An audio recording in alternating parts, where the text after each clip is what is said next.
Bank आपके पैसों को निगलता जा रहा है। जी हाँ, आपने सही सुना। बैंक में पड़ा हुआ आपका पैसा धीरे धीरे खत्म होता जा रहा है और आपको पता तक नहीं है कि आप कैसे कंगाल होते जा रहे हो। जिस तरह बचपन में आप सबने लूडो तो खेला ही होगा, याद है उसमें मेहनत मशक्कत करके हम ऊपर पहुंचते थे और 99 पर एक सांप बैठा होता था जो अगर काटे तो सीधा नीचे गिर जाते थे और हमारी बुरी किस्मत 10 में से 9 बार 99 तो आ ही जाता था। अब ये लूडो वाली गेम इसलिए क्योंकि लूडो की तरह ही फाइनेंस की इस गेम में भी हम एक एक पैसा इकट्ठा करके ऊपर पहुंचते हैं और इस गेम में 99 पर बैठे हैं बैंक्स जो आपको बहुत ही जल्दी नीचे गिराने वाले हैं और आप अनजाने में कुछ ऐसी गलतियां कर रहे हो जिनका खामियाजा बहुत ही बुरा होने वाला है। और आज की इस वीडियो में मैं आपको बताने वाला हूं कि कैसे बैंक्स और बैंक में रखा आपका पैसा धीरे धीरे आपको गरीब बना रहा है और आने वाली इन्फ्लेशन की वॉर में आप बुरी तरीके से हार जाओगे अगर आपने सही से कदम नहीं उठाया। Let's begin.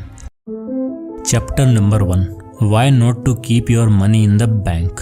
दोस्तों, मोस्टली बैंक आपको लालच देते हैं अपने बैंक अकाउंट में आपका पैसा रखने का, सेविंग करने का, और उसके बदले में वो आपको इंटरेस्ट पे करने का वादा करते हैं जिससे आपको लगता है कि हमारा पैसा बढ़ जाएगा। पर अगर आप गौर करो तो आपको पता चलेगा कि आपका पैसा सिर्फ नंबर्स में बढ़ रहा है पर उसकी वैल्यू और परचेजिंग पावर कम होती जा रही है। एक डेटा के हिसाब से देखा जाए तो इंडिया में हर बैंक सेविंग अकाउंट पर कुछ 2 से 3% का इंटरेस्ट देता है। वहीं इंडिया में एवरेज इन्फ्लेशन रेट 7.5 से 8% के बीच है। कहने का मतलब कि आज जो चीज 1000 रुपए की है, नेक्स्ट ईयर उसका प्राइस इंक्रीज होकर 1080 रुपए हो जाएगा। वहीं अगर आपके बैंक में 1000 है तो वो अगले साल 2 से 3% ही इंक्रीज होंगे, यानी कि 20 से 30 रुपए। पर महंगाई तो 80 रुपए बढ़ गई। दोस्तों, इन्फ्लेशन एक ऐसा शैतान का नाम है जो दीमक की तरह आपके पैसों को लग जाता है और धीरे धीरे उसे खाना शुरू कर देता है। फिर एक टाइम ऐसा आ जाता है कि जो पैसा आपके पास पड़ा भी है उसकी कोई वैल्यू ही नहीं बचती। जरा अपने आसपास की चीजों को देखो, सब्जियों के दाम, बेसिक नीड्स की चीजों के दाम रातों रात बढ़ते जाते हैं और हमारे पास कोई ऑप्शन नहीं बचता। हमें वो महंगा सामान खरीदना ही पड़ता है। पर क्या बैंक्स इस बढ़ती महंगाई में हमारी मदद कर पाए? जी नहीं। दूसरों के आंच पर अपनी रोटी सेकने वाले ये लोग जो खुद हर डिपॉजिट पर 15 से 16% अर्न करते हैं, वहीं हमें इसका फ्रैक्शन भर अमाउंट भी नहीं मिलता, जिसकी वजह से सामान तो महंगा होकर 80 रुपए का हो जाता है पर उसे खरीदने के लिए हमारे पास सिर्फ 30 रुपए ही होते हैं। और फिर यहीं से शुरू होता है डेट ट्रैप, जिसमें आप ना चाहते हुए भी दुनिया भर के लोन लिए जाते हो और एंड में जाकर जो चीज आपके हाथ लगती है वो है आपकी गरीबी। अब बहुत से लोग कहेंगे कि 2-3% मिल तो रहा है, पैसा घर में रखने से तो और कुछ भी नहीं मिलता, ऊपर से बैंक सबसे सेफ है। तो भैया, रिच डैड पुअर डैड के ऑथर रॉबर्ट कियोसाकी खुद कहते हैं कि आप लोग हमेशा 2-3% को देखते हो। सेफली और सिक्योरिटी के चक्कर में आप अपने पैसों की परचेजिंग पावर को लूज कर देते हो, जिसकी वैल्यू बहुत कम हो जाती है। और ऐसा करके आप बैंक्स को तो अमीर बना देते हो पर खुद हमेशा गरीब ही रह जाते हो। अब ऐसे में आपको जरूरत है तो सिर्फ एक चीज की, that is improve your cash flow, यानी पैसों का आना और जाने का प्रबंध, और इसे कैसे सही रखा जा सकता है, आइए जानते हैं। Chapter number 2, what is cash flow. दोस्तों, दरअसल हमारा समाज 3 कैटेगरीज में बटा हुआ है, पुअर क्लास, मिडिल क्लास और रिच क्लास। ये भेदभाव मैंने नहीं किया बल्कि सोसाइटी के लोगों ने और उनके कैश फ्लो ने किया है। कैश फ्लो का मतलब है पैसों का आना और जाना, यानी कहाँ पैसा खर्च करना है और कहाँ से अर्न करना है। अब प्रॉब्लम ये है कि हमारी पहली 2 कैटेगरी के लोग सिर्फ इस बात पर ध्यान देते हैं कि कैश फ्लो का आउटफ्लो कैसे करना है, यानी खर्चा कैसे करना है, और ये कभी भी नहीं सोचते कि इनफ्लो का क्या, पैसे आएंगे कहाँ से। तो ऐसे में इनको एक ही मात्र सहारा दिखता है, बैंक्स। इन्हें लगता है कि इस महंगाई के समय में अगर हमें कोई बचा सकता है तो वो है बैंक्स, पर ऐसा बिल्कुल नहीं है। तो महंगाई के समय में आपका सबसे ज्यादा साथ कौन देगा, तो जानते हैं इस एग्जाम्पल के थ्रू। पहला है रघु, जो कि एक लोअर क्लास फैमिली से बिलोंग करता है। दूसरा है अभी, जो एक मिडिल क्लास फैमिली से बिलोंग करता है। और तीसरी है जया, जो रिच क्लास से नहीं बल्कि रिच माइंडसेट वाले सेक्शन में आती है। तो सबसे पहले रघु, जो मुश्किल से महीने का बस इतना पैसा कमा पाता है कि उसको और उसके बीबी बच्चों को 2 टाइम की रोटी मिल सके। इसके पास पैसा बचाना तो छोड़ो, दूर दूर तक सेविंग्स का नामो निशान तक नहीं बचता। फिर आते हैं अभी जैसे लोग, यानी हम मिडिल क्लास लोग, जिनकी संख्या सिर्फ इंडिया में ही नहीं बल्कि पूरी दुनिया में सबसे ज्यादा है। अब अभी महीने का 30,000 रुपए कमाता है, जिसको वो अपने घर खर्चे, अपने ऐशो आराम, अपनी पेरेंट्स की हेल्थ में खर्चा करता है। साथ ही अभी के ऊपर कार की EMI की पेमेंट भी ड्यू है, जिसके बाद उसके पास मुश्किल से ही कुछ पैसा बच पाता है, जिनको इकट्ठा करके वो बैंक्स में FD करा लेता है। यानी सारा पैसा ऑलरेडी बैंक के पास है और जो भी इन्वेस्ट करना था वो भी बैंक को ही दे दिया। एट लास्ट आती है जया, जो रिच माइंड से बिलोंग करती है, जिसको बचपन से ही सिखाया गया है कि पैसा सिर्फ रखने के लिए नहीं होता बल्कि पैसों को ऐसी जगह इन्वेस्ट करना चाहिए जहाँ पैसे से पैसा बन सके और साथ ही साथ कैश का फ्लो हमेशा बना रहे।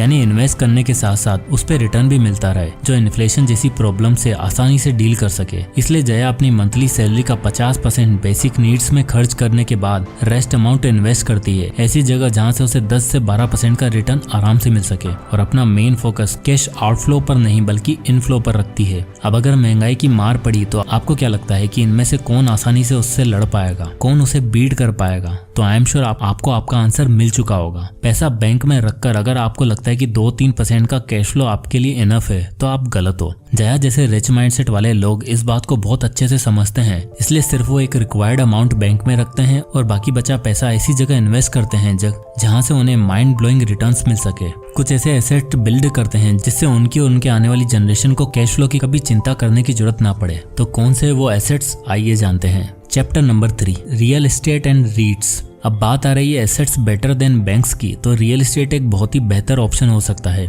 दोस्तों आज या आज से 10 साल या 100 साल पहले भी अगर किसी चीज की वैल्यू होती थी तो वह है जमीन यानी real estate. Real estate and properties में अगर आप इन्वेस्ट करते हो तो एक बात की तो गारंटी है कि आपका पैसा कभी लॉस में नहीं जाएगा। बट हाँ, हमें ये चीज लॉन्ग टर्म में देखनी है, शॉर्ट टर्म में नहीं, क्योंकि पिछले कुछ सालों में सिर्फ यही एक ऐसा इन्वेस्टमेंट है जिसमें हमेशा पॉजिटिव रिटर्न ही दिए हैं। साथ ही रियल एस्टेट में इन्वेस्ट करने का एक फायदा ये भी है कि आपको मंथली पेमेंट भी मिलती रहती है रेंटल इनकम के रूप में, जिससे आपका कैश फ्लो मेंटेन करने की परेशानी कभी महसूस नहीं होगी। और तो रॉबर्ट कियोसाकी अपने रिच डैड का एग्जांपल देते हुए बताते हैं कि उनके रिच डैड इतने सुपर रिच इसलिए बन पाए क्योंकि उन्होंने रियल एस्टेट को ही अपना सक्सेस का मंत्र मान लिया था और धीरे धीरे करके वो प्रॉपर्टीज एक्वायर करते चले गए और उससे आने वाले रेंट से उन्होंने सारा लोन पे ऑफ कर दिया और इन्फ्लेशन को भी बीट कर दिया, क्योंकि बढ़ती महंगाई के साथ रेंट भी तो बढ़ता है। पर सबसे बड़ी समस्या तो यह है कि लैंड खरीदना या प्रॉपर्टीज खरीदने का पैसा नहीं है और हम डेट लेना नहीं चाहते। तो ऐसे में आपके लिए बेस्ट ऑप्शन होता है रीट्स यानी रियल एस्टेट इन्वेस्टमेंट ट्रस्ट,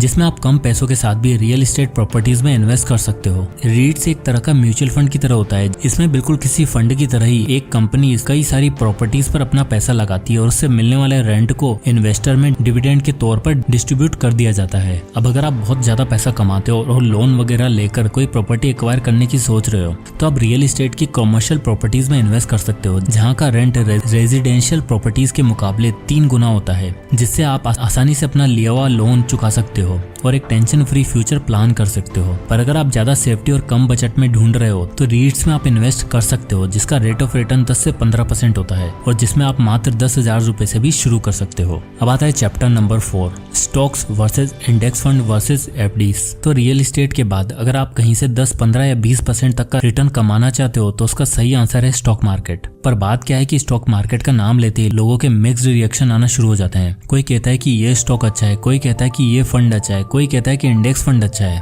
और तो और कोई कहता है कि ये सब बेकार है, सिर्फ एफडी सबसे बेस्ट है। तो आइए इस मिक्स्ड इन्फॉर्मेशन को ब्रेक डाउन करके आपको समझाते हैं कि स्टॉक बेस्ट है, इंडेक्स फंड बेस्ट है या बैंक की एफडी जो लॉन्ग टर्म में इन्फ्लेशन को बीट कर पाएगी। तो ऋषभ, जग्गी और अमित 3 फ्लैट्समेट होते हैं। कॉलेज के टाइम पर ही तीनों साथ होते हैं और लाइफ के हर मोमेंट आपस में शेयर करते हैं। कॉलेज के बाद स्ट्रगल खत्म होते ही तीनों को फाइनली जॉब मिल जाती है, जिसमें से ऋषभ की सबसे अच्छी जॉब लगती है और उसे 1 लाख रुपए महीने का पैकेज मिलता है। वहीं जग्गी 40,000 रुपए पर मंथ और अमित को भी समवेयर अराउंड 40,000 रुपए ही मिल जाता है। अब ऋषभ ठहरा थोड़ा रिस्क टेकर और उसने स्टॉक में अपना पैसा इन्वेस्ट करना शुरू किया। अपनी सैलरी में से हर महीने वो 10,000 रुपए स्टॉक मार्केट में इन्वेस्ट करने लगा। वहीं जग्गी थोड़ा प्रैक्टिकल और स्मार्ट निकला। अब उसके पास ऋषभ जितना पैसा तो सेव नहीं हो पाता और उसे स्टॉक मार्केट की इतनी ज्यादा नॉलेज भी नहीं थी, तो उसने सबसे सीधा सिंपल इंडेक्स फंड को चूज किया जो उसे अच्छे खासे रिटर्न दे दिया करता था और अपनी सैलरी में से हर महीने 6,000 वो इंडेक्स फंड में इन्वेस्ट कर दिया करता। पर अमित कुछ ज्यादा ही स्मार्ट निकला। उसने सोचा स्टॉक मार्केट वगैरह तो धोखा है, एफडी में इन्वेस्ट करने का मौका है और उसने बहुत सालों का इंतजार करके 5 लाख रुपए इकट्ठा किए और एफडी करा दी।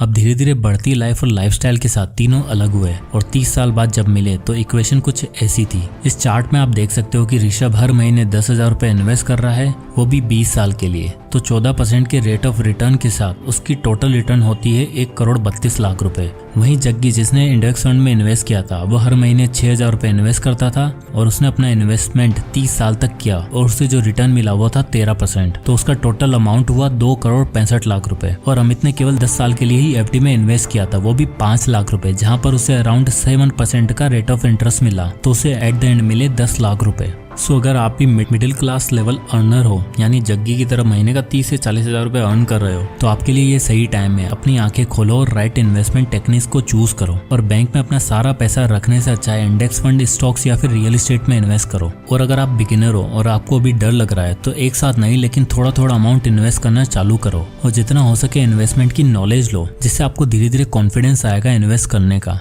और जब आप पूरी तरह कॉन्फिडेंट हो जाओ तब आप अपना इन्वेस्टमेंट अमाउंट बढ़ा सकते हो। बट अगर आप अपनी आंखें बंद रखोगे और सारा पैसा बैंक में ही पड़े रहने दोगे तो बैंक आपका पैसा सारा निगल जाएगा और आप कभी भी इन्फ्लेशन को भी बीट नहीं कर पाओगे। तो दोस्तों आई होप कि ये वीडियो आपको पसंद आया होगा और इस वीडियो से आपको कुछ ना कुछ सीखने को जरूर मिला होगा। अगर आपको ये वीडियो पसंद आया हो तो इसे लाइक करें और ज़्यादा से लोगों तक शेयर करें। और आप नेक्स्ट टॉपिक किस पर चाहते हैं हमें कमेंट करके जरूर बताएं, मैं उस पर वीडियो बनाने की पूरी कोशिश करूंगा। तो मिलते हैं नेक्स्ट वीडियो में, तब तक के लिए जय हिंद।